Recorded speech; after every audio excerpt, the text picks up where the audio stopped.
예, 오늘은 마태복음 8장 1절에서 17절 말씀입니다. 이제 큰 제목이 병을 고치시는 예수님이라는 말씀으로 좀 마태복음 8장 말씀 보겠습니다.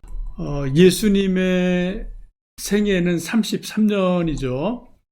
예수님의 생애를 시간 단위로 이렇게 좀 구분을 하면은 크게 세 가지로 나눌 수 있어요. 일반적으로는 두 가지로 나누죠. 탄생부터 30세 되셨을 때까지 생애, 사생애라고 합니다. 그리고 또 31살부터 33살까지 3년간 공생애. 공생애가 이제 3년이기 때문에 그 앞에 있는 30년을 공생의 반대 의미로 사생애라고 이제 그런 단어를 쓰기도 합니다. 이 큰 두 가지 예수님의 생애 기본적인 분류인데, 한 가지 조금 더 세분화하면은 3일간 무덤에 계셨던 것, 요거를 또 별도로 볼 수가 있습니다. 333이에요. 30년, 3년, 3일. 예수님의 33년의 생애를 조금 나누어 볼 수가 있겠죠. 의미들이 확실하게 다르죠. 그죠? 매듭이 확실하게 다르기 때문에 그렇게 볼 수 있습니다. 예수님 탄생부터 30년간은 사생애를 사셨는데, 특별히 탄생부터 12살 때까지는 성경에 많은 기록은 없어요. 뭐 짐작컨대 여느 아이들처럼, 사람처럼 부모님의 돌보심을 받고 잘 양육받으신 거로 보면 됩니다. 12살 때 성전에 올라가셔서 특별한 일을 하시죠. 부모들은 고향 가는데 예수님이 성전에 남아서 랍비들과 대화하다가 3일 만에 만나고, 그때 예수님 하신 말씀이 내가 내 아버지 집에 있어야 할 것을 알지 못하셨습니까? 그때 마리아가 이해를 못해서 그 말을 마음에 두었다 말씀이 있어요. 네, 그 다음에 집에 돌아와서 부모님께 효도했다 그 말씀이 있습니다. 그래서 이제 30될 때까지 육신의 부모와 형제들을 잘 돌본 일을 하시고, 30세 넘어서 3년간 공생애를 시작을 하시게 됩니다. 그리고 우리가 잘 아는 마지막 십자가 달려 돌아가시고 3일간 무덤에 계시는 것이 예수님의 이 땅에서의 생애예요. 예수님 3일 만에 부활하시고 나서 이게 질적으로 의미가 확 달라집니다. 그때부터 부활하신 예수님을 우리는 뭐라고 부르죠? 성경에 보시면은, 사도행전 보시면은 그리스도라고 불러요. 그때부터는 부활하신 예수님은 그리스도로 하나님이 확증을 시켜주신 거예요. 메시아로. 그래서 사도행전 들어가서는 예수님을 부른 호칭이 주 예수 그리스도 이렇게 불려지죠. 복음서에서는 예수님이 주님, 예수여, 다윗의 자손이여, 랍비여, 이런 호칭이 있어요. 그리스도라는 호칭은 해당이 안 되는 겁니다. 오실 메시아다, 이제 그런 게 뭐 말들 하지만, 엄밀한 의미에서 부활 후에 성경은 예수님을 그리스도로 확증하셨다라고 성경은 말씀을 하고 있죠. 이렇게 33년의 생 이렇게 좀 요약할 수가 있겠고요. 근데 예수님의 3년의 공생애 가운데 하신 일들이 뭐냐? 크게 세 가지로 성경은 말씀을 합니다. 마태복음 9장 35절 말씀, 우리 함께 좀 읽어 보실까요?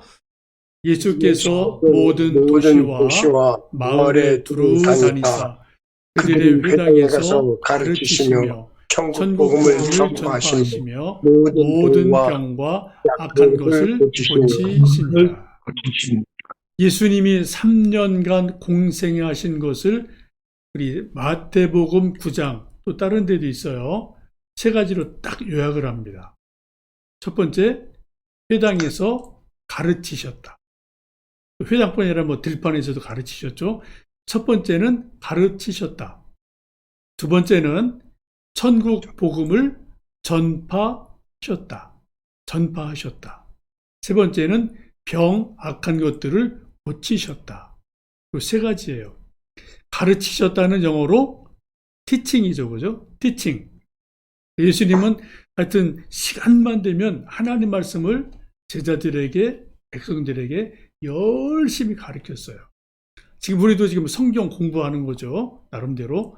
제가 좀 말씀을 가르치고 여러분 같이 공부하는 거고, 이런 일들을 예수님이 계속 하나님 말씀을 가르치셨다. 티칭하셨다.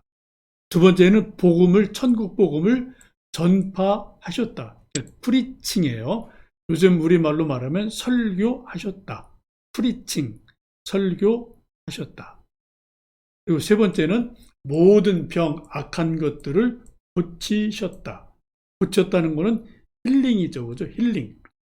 예수님의 3년 공생의 사역을 요약을 하면은 세 가지. 가르치셨다. 티칭. 복음을 전파하셨다. 프리칭. 설교하셨다. 세 번째, 병든 자들을 고치셨다. 힐링. 이 세 가지가 예수님의 공생의 중요한 내용이 됩니다. 이게 우리 모든 믿는 사람들이 이제 지금도 행하는 거고, 목회자들이 특별히 이런 일들을 주신 달란트를 따라서 능력껏 행하고 있습니다. 오늘 마태복음 8장에 보시면 특별히 네 가지 치유의 말씀이 나오게 되는데, 오늘 읽으신 17절까지는 세 가지 치유하는 말씀이 등장을 합니다. 첫 번째, 이제 고친 환자가 나병 환자죠. 8장 1절, 2절을 제가 읽을게요. 들으셔요. 예수께서 산에서 내려오시니 많은 무리가 따르니라. 한 나병 환자가 나와 절하며 이르되 주여 원하시면 저를 깨끗하게 하실 수 있나이다 하거늘.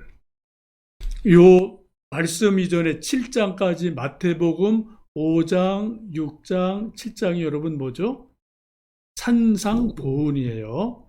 예수님이 산 위에서 산상보훈을 쭉 제자들에게 말씀해 주시고 산에서 내려오셨을 때, 그때 가장 먼저 만난 사람이 누구냐? 예수님을 찾아간 사람이 누구냐? 소문이 났겠죠. 예수님이 저기 산 위에 올라가셔서 제자들과 함께 하여튼 오랜 동안 계시다. 그래서 좀 우리 산 밑에서 기다리면 언젠가 예수님 이쪽으로 오실 거다. 소문이 나지 않겠습니까? 그래서 그 중에 한 사람이 나병 환자예요. 이 나병 환자가 예수님 산에서 내려오시는 걸 보고 예수님께로 나가서 지금 간절하게 2절 보시면은 이렇게 말하죠. 한 나병 환자가 나와 절하며 이르되 주여 원하시면 저를 깨끗하게 하실 수 있나이다 라고 예수님을 기다렸다가 예수님에게 저 좀 고쳐주세요 라고 지금 부탁을 드리죠. 나병 환자가 예수님께 병 좀 고쳐주세요, 나병 고쳐주세요 그렇게 요청하는 태도를 보시면 두 가지. 하나는 절하며 이르되, 절하며 부탁했다는 거예요. 주님이 원하시면 저를 깨끗하게 고쳐주실 수 있습니다. 주님이 원하시면. 주님께 주님 해주세요. 이런 간절한 표현으로 볼 수가 있습니다. 이 절했다는 것은 우리가 말 그대로 그냥 우리가 이제 절하는 건데, 우리 사람이 사람에게 절하는 일은 아주 드문 일이죠. 설때 자녀들이 부모님께 세배하는 것, 절하는 거죠. 또 특별한 일이 있을 때 제자가 정말 존경하는 스승님을 만나면 그때 절할 수 있고요. 또 어떤 권력자나 아주 높은 그런 사람 만날 때 낮은 사람이 인사가 아니라 절을 하기도 합니다. 옛날 왕들에게는 기본적으로 나가서 무릎 꿇고 이렇게 머리를 조아리고 뭐 이런 게 있었으니까 옛날에는 뭐 기본적으로 절대 권력자 앞에는 뭐 너 날 거 없이 절하는 그러한 모습을 볼 수 있겠습니다. 성경에 보면은 하나님께 경배하는 것을 절한다, 이제 그렇게 표현을 하죠. 우리가 하나님께 지금 예배 드리는 것도 사실상 절한다, 뭐 그런 의미로 이제 보시면 되겠습니다. 이 간절하게 병 낫기를 좀 요청한 것으로 보시면 되죠. 그때 예수님이 나병 환자를 네 번째 보시면 어떻게 고치셨는가? 8장 3절 어느 분이 좀 읽어주시겠어요? 성경 말씀.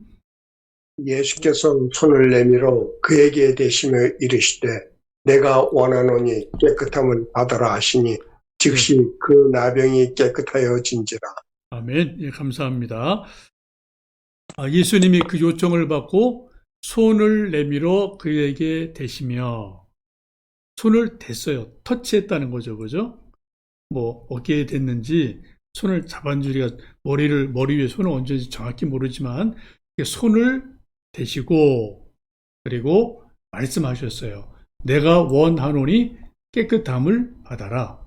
깨끗함 받아라. 병 나아라. 라고 말씀을 하십니다. 예수님 치유하시는 그러한 것들이 성경에 아주 많이 나오는데 이 나병 환자를 고치신 경우는 두 가지 액션을 취하십니다. 하나는 손을 얹으셨다. 손을 대셨다. 뭐 요즘 우리식으로 말하면 머리에 혹은 아픈 그곳에 손을 얹으셨다. 안수하셨다. 그렇게 보시면 되죠. 그리고 내가 원하노니 병 나아라. 깨끗함 받아라. 라고 말씀을 하셨어요. 두 가지예요. 안수하시고 말씀하시고. 그래서 지금 이 나병 환자가 병이 깨끗함을 받게 됩니다. 이 깨끗함을 받은 나병 환자가 이제 병을 고쳐주신 후에 예수님 하신 말씀이 아주 중요한 말씀을 하는데 8장 4절 우리 손장로님 한번 좀 찾으셨나요? 읽어주실까요? 예수께서 이르시되 8장 4절. 네네네. 말씀해 읽어주세요. 다만 가서 제사장에게 내 몸을 보이고 모세가 명한 예물을 드려 그들에게 입증하라 하시니라. 예, 감사합니다. 아멘. 예수님이 병 나은 나병 환자에게 마지막 하시는 말씀이 뭐냐면은 다른 사람에게 말하지 말고 다만 딱 한 사람 제사장에게 가서 내 병 나은 것 보여줘라. 그리고 모세가 명한 예물을 제사장에게 드려서 병 나은 거를 입증받아라. 그렇게 말씀을 해요. 예수님은 구약을 완성하신 분입니다. 그죠? 내가 온 것은 율법이나 선지자를 폐하러 온 게 아니다. 완성하러 오셨다라는 말씀이 있죠. 예수님이 구약을 완성하셨는데 구약을 무시하지 않으셨어요.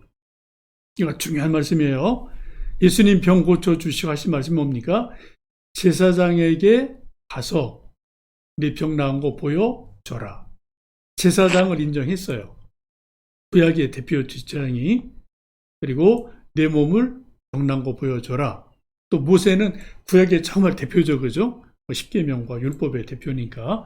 또 모세가 명한 예물을 그들에게 제사장에게 드려서 병 나은 걸 입증해라 라고 말씀을 합니다.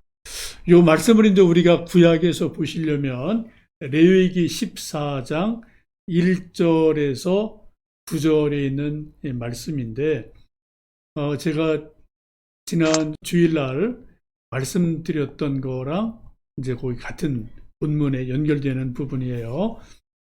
레위기 14장 1절에서 9절의 말씀을 쭉 보시면은 이제 이 나병 환자가 고침을 받았을 때 제사장에게 확증받는 순서들이 있는데 뭐 성경 찾은 분은 보시고 제가 이제 간단히 말씀드릴게요. 새 2마리를 이 병나은 사람이 가지고 와서 새 1마리는 이제 제사장에게 주면은 제사장이 흐르는 물 안에서 항아리에다가 새를 잡아서 피를 떨어뜨려요. 그러셨다가 그러면 새 물과 새 피가 있는 그것을 백향목과 홍색실과 우슬초로 묶은 이런 이제 뭐 솔 같은 거죠. 그것으로 핏물을 찍어서 환자에게 여러 번, 7번 뿌리게 됩니다. 그럼 그게 이제 병 나은 거예요.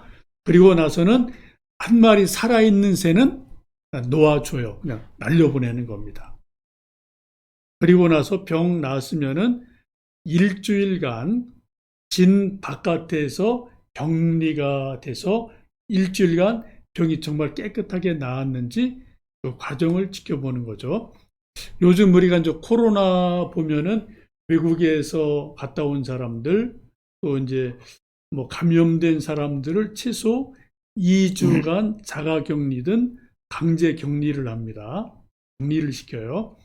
근데 벌써 4천여 년 전에 모세시대죠. 모세시대 보면 4천년 전에 나병 환자 든 사람들이 진 바깥에 격리가 되고 나았다 하더라도 최소 일주일간은 진 밖에 격리가 돼서 과정을 지켜봅니다. 여러분 대단하게 놀랍지 않습니까?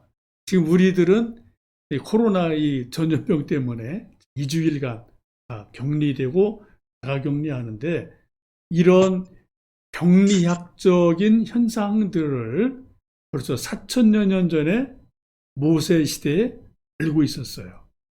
그래서 이 나병 환자 들면은 진밖에 격리, 나았다 하더라도 일주일간 격리 이런 것들을 보면 정말 이 성경 말씀이 대단한 뭔가 이렇게 좀 앞서가는 그러한 지혜가 있음을 우리가 볼 수가 있습니다. 이제 그렇게 해서 이제 나병 환자를 고쳐 주시는 것을 보실 수 있고요. 2번째 나오는 환자가 백부장입니다. 6절부터 쭉 이제 5절부터 나오는 사람이 백부장이 나오는데 백부장이 자기 하인이 중풍병이 걸리니까 예수님께 찾아와서 고쳐 주십시오 라고 말하죠. 우리 여기 본문에 있는 거 8장 6절 8절 함께 좀 말씀 읽어보겠습니다. 이르되 주여 내 하인이 중풍병으로 집에 누워 몹시 괴로워하나이다. 이르시되 내가 가서 고쳐 주리라. 백부장이 대답하여 이르되 주여 내 집에 들어오심을 나는 감당하지 못하게 싸우니 다만 말씀으로만 하옵소서. 그러면 내 하인이 낫게 싸움나이다. 백부장의 하인이 중풍병에 걸려서 몹시 괴로워하니까 이제 백부장이 예수님에게 대신 좀 고쳐주세요라고 부탁드리는 말씀이죠. 이 말씀 보면은 백부장은 나름대로 대단한 힘이 있고 권력이 있는 사람인데 내 하인이 중풍병으로 집에 누워 몹시 괴로워합니다. 라고 말하는 것을 보면은 이게 공감대가 아주 많은 사람이죠. 하인, 뭐 별거 아닌 하인의 아픔에 공감하는 그런 정말 훌륭한 백부장인 것을 알 수가 있습니다. 그리고 예수님에게 치유를 부탁하시면서 우리 집에 오시는 것 저는 감당할 수 없습니다 하면서 하는 말이 다만 말씀으로만 하옵소서. 그러면 낫겠습니다 라고 말해요. 참 대단한 믿음이죠. 보통 예수님은 아까도 나병 환자 손 안수하고 이제 나아라 그래서 고쳐주셨는데 이 백부장은 예수님에게 말하기를 안수 안 하셔도 됩니다. 멀리 떨어져서 그냥 말씀만 하셔도 내 하인이 날 줄로 믿습니다. 그 믿음이 있던 거예요. 예수님에게 말씀만 하십시오. 그러면 내 하인이 날 줄로 믿습니다. 여러분 정말 대단한 믿음이죠. 그 믿음을 보시고 예수님이 어떻게 하셨습니까? 10절 말씀, 8장 10절 말씀 어느 분 좀 읽어주시겠어요? 예수께서 들으시고 놀랍게 여겨 따르는 자들에게 이르시되 내가 진실로 너에게 이르노니 이스라엘 중 아무에게서도 이만한 믿음을 얻지 못하느니라. 예, 감사합니다. 예, 예수님이 이 믿음의 고백을 들으시고 놀라셨어요. 와, 이렇게 믿음 좋은 사람이 있나? 놀라시면서 하신 말씀이 내가 진실로 너희에게 이르노니 이스라엘 백성 가운데 이만한 믿음을 가진 사람 없다 라고 말씀합니다. 이 백부장은 로마인이죠. 이방인이에요. 근데 이스라엘 백성들은 하나님의 백성 선민입니다. 하나님 택한 백성이에요. 근데 하나님의 선민 이스라엘 사람 가운데도 이방인인 이 백부장만한 믿음이 없다. 예수님의 평가입니다. 이런 일이 요즘도 저는 가능하다고 봐요. 이걸 쉽게 말씀드리면 교회 10년, 20년, 30년 다닌 교인보다 교회 안 나오지만 그래도 하나님 믿는 사람이 있을 수 있죠. 그죠? 그 사람이 믿음이 더 진짜일 수도 있다. 이런 가능성을 예수님이 열어놓으시는 걸 보면은 이게 참 이게 놀라운 일임을 볼 수가 있습니다. 그래서 그렇게 말씀을 하시고 이제 그를 고쳐 주시는 것을 봅니다. 여러분 이제 우리 한국 사람 가운데도 뭐 미국 가서 뛰어나게 이제 뭐 실력 발휘하는 많은 교포들이 있고 그러는데 이제 영어 정말 잘하는 사람을 우리가 말하기를 저 사람은 미국인보다 원주민보다 발음이 더 좋아, 영어 더 잘해, 이런 말 할 때가 있어요. 우리나라에 있는 인요한 교수, 연대 시브란스의 의사 있죠.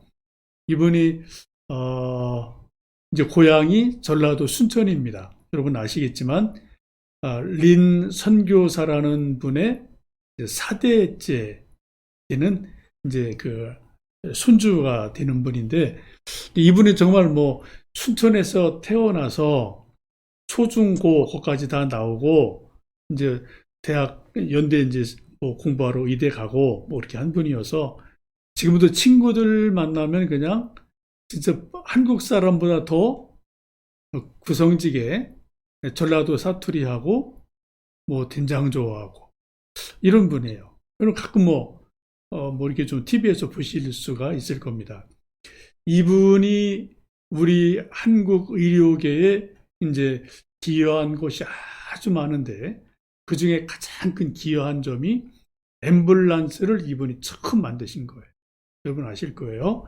자기 아버지 교통사고로 막 이렇게 피 흘리고 그러는데 그 당시에 뭐 앰뷸런스 같은 개념이 우리에게 없었으니까 그래서 뭐 돌아가시게 되잖아요. 택시 타고 가고 그러다가 야일에서는 중환자들, 응급환자들 뭐 다 죽겠다 그런 생각이 들어서 그때 이제 봉고차 뜯어내고 개조하고 이렇게 해서 이제 앰뷸런스를 만든 것이 점점 발전을 해서 우리가 지금 보고 있는 앰뷸런스를 최초로 한국에 만드신 분이 인요한 교수이기도 해서 뭐 우리 한국인에게 정말 고마운 분이고 친근한 분인데 이분도 뭐 하여튼 뭐 한국 사람 못지않게 한국말을 잘하는 그러한 분이에요.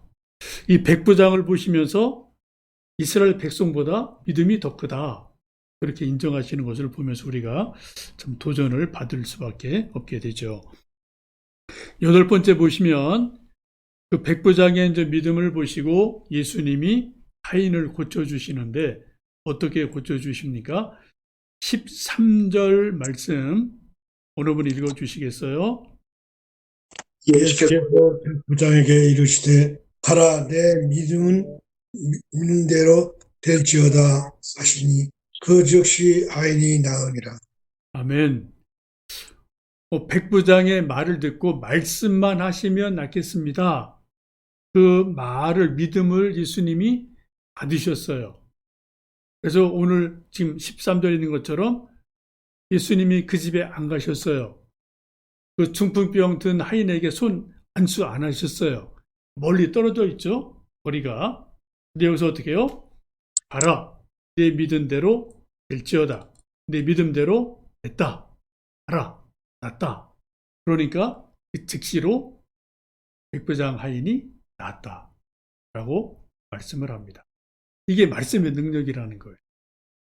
여러분 참 대단하죠, 그죠? 예수님이 공간을 초월해서 말씀하시니까 병자가 낫다. 이 말씀을 우리가 좀 깊이 보시면 좋겠습니다. 세 번째 치유한 분이, 이제 9번째 보시면은 베드로 장모의 열병을 예수님이 고쳐 주십니다. 누가복음 4장에도 이제 똑같은 말씀이 있는데, 여기 마태복음에는 그 부분이 조금 생략이 되어 있는데, 누가복음 4장을 보시면 베드로의 장모가 열병으로 집에 누워 있습니다. 이런 이야기를 누군가가 예수님에게 말씀을 드려요. 아마 제자 중에 누구겠죠. 그 소식을 알려드리니까 그럼 가자. 그래서 이제 베드로의 집을 신방하시게 됩니다. 여러분 잘 아시는 것처럼 예수님의 대표적인 제자 베드로는 결혼을 한 분이고요. 장모를 모시고 살았어요.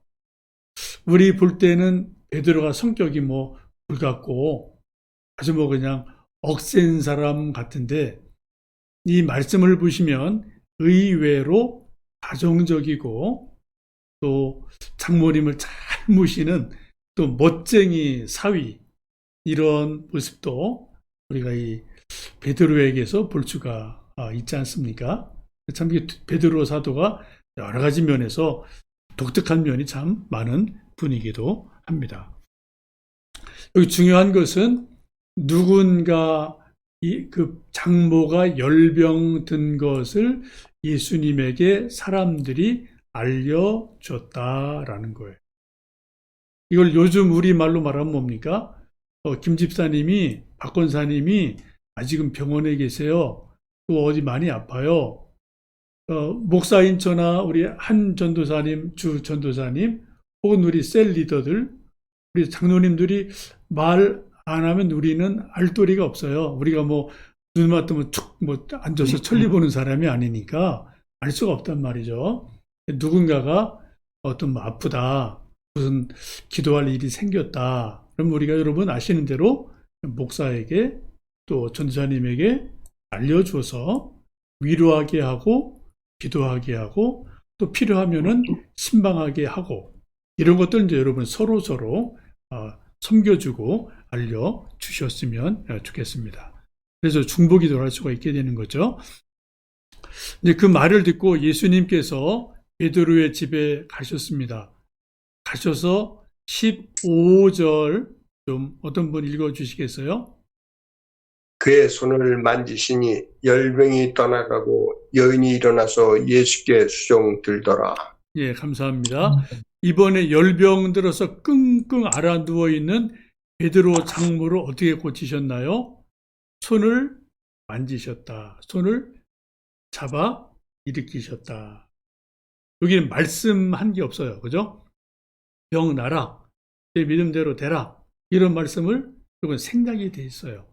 단지 예수님이 사랑하는 마음으로, 긍휼히 여기는 마음으로 베드로 장모 손을 잡으셨어요. 손을 터치하셨어요. 그리고 물론 예수님이 기도하시는 마음으로 만지시고 또 축복하는 마음으로 만지시고 또 속으로 뭔가 하셨겠죠.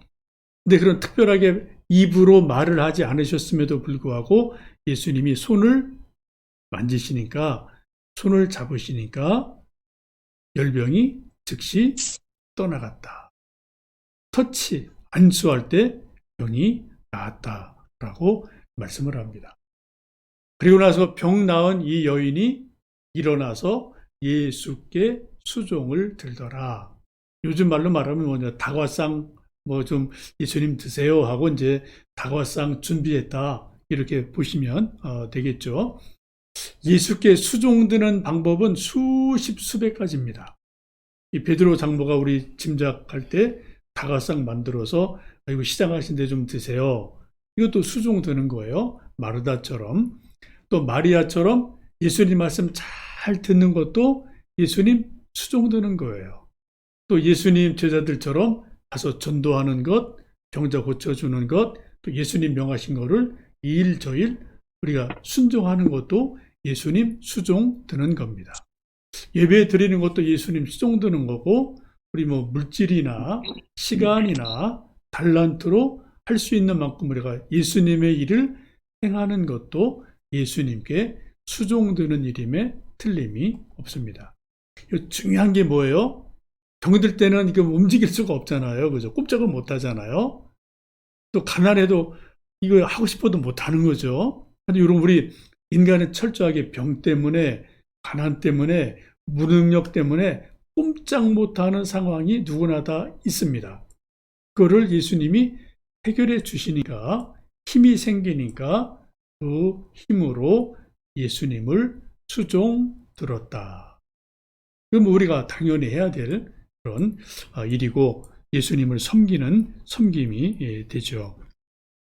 이런 일들이 쭉 소문이 나니까 11번 보시면은 소문 들은 사람들이 귀신 들린 자를 많이 데리고 와서 고쳐주시기를 원했다라고 성경은 말씀합니다. 우리 16절 말씀 손장로님 한번 읽어주시겠어요? 저물매. 네. 저물매 사람들의 귀신 들린 자를 많이 데리고 예수께 오거늘 예수께서 말씀으로 귀신들을 쫓아내시고 병든 자들을 다 고치시니. 예, 감사합니다. 소문이 이제 쫙 퍼지니까 어떻게 해요? 수많은 사람들이 병자들, 특별히 귀신 들린 사람들, 이런 사람들을 많이 데리고 예수님께로 몰려오게 됩니다. 근데 귀신 들린 자를 예수님이 어떻게 고치셨나요? 오늘 16절 말씀 보시면은 말씀으로 귀신들을 쫓아내셨다라고 성경은 말씀하죠. 쉽게 말씀드리면 귀신에게 귀신아 나가라.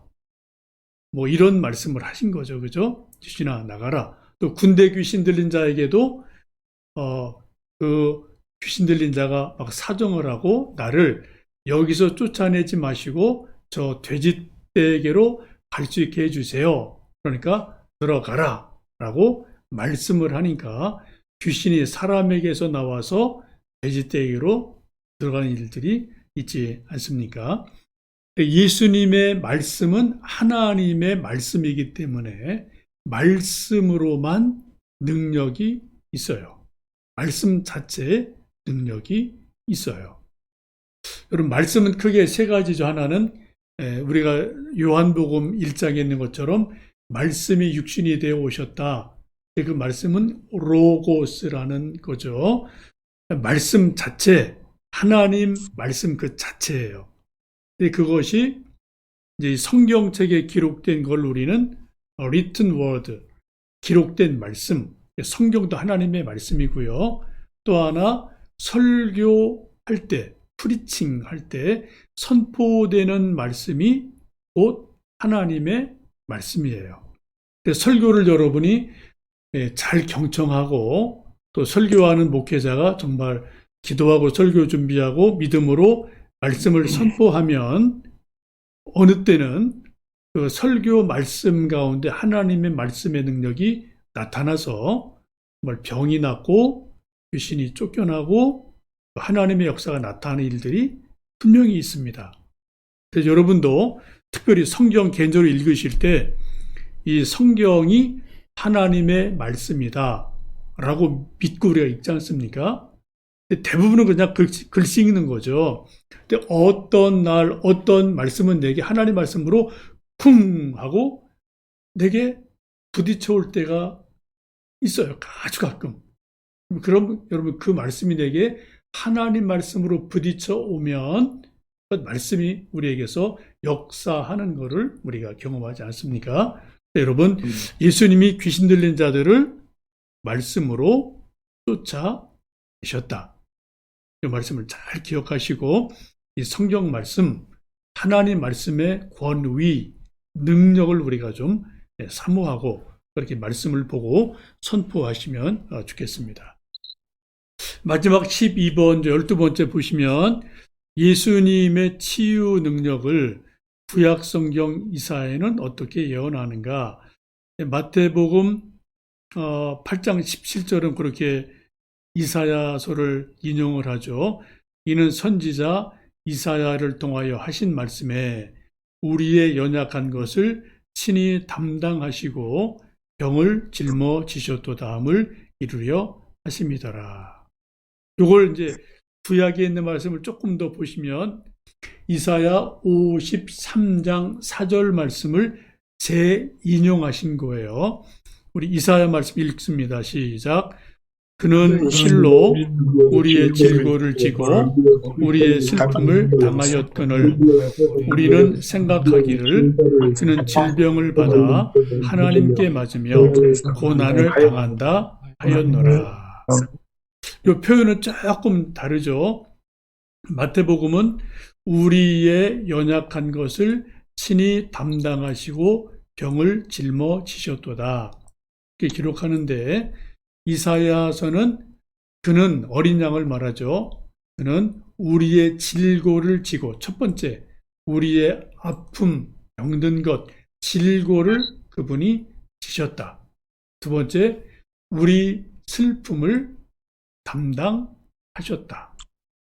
두 가지 우리 질고를 지고 우리 슬픔을 당하셨다. 예수님 하실 일을 이사야가 예언한 거죠.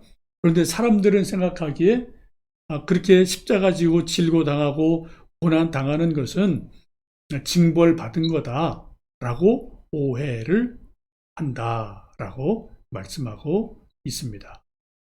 여러분, 예수님이 십자가 달려 돌아가시고 채찍에 맞으시고 또 피 흘리신 보혈은 하나님의 사랑이고 하나님의 능력이고 하나님의 은혜예요. 그 표현이 십자가와 보혈 안에 100% 가득 담겨 있지 않습니까? 그래서 우리가 십자가 붙들 때 또 보혈의 능력이 우리에게 임할 때 십자가에서 우리의 질고와 연약함을 슬픔을 담당하신 예수님의 그 수고하심이 우리에게 전가된다. 우리에게 전이 된다. 라는 것이 우리의 믿음이지 않습니까? 이 말씀을 여러분 꼭 기억하시고 우리 좀 병들거나 마음이 아프거나 몸이 아프거나 또 이런저런 일이 있을 때 또 가족이나 우리 성도들 아픈 이들이 있을 때 이 말씀을 기억하시면서 서로 손 얹고 또 중보기도 하고 또 예수님의 이름으로 치유해서 기도해서 병 나음 얻고 치유되는 은혜가 있기를 주님의 이름으로 축복합니다.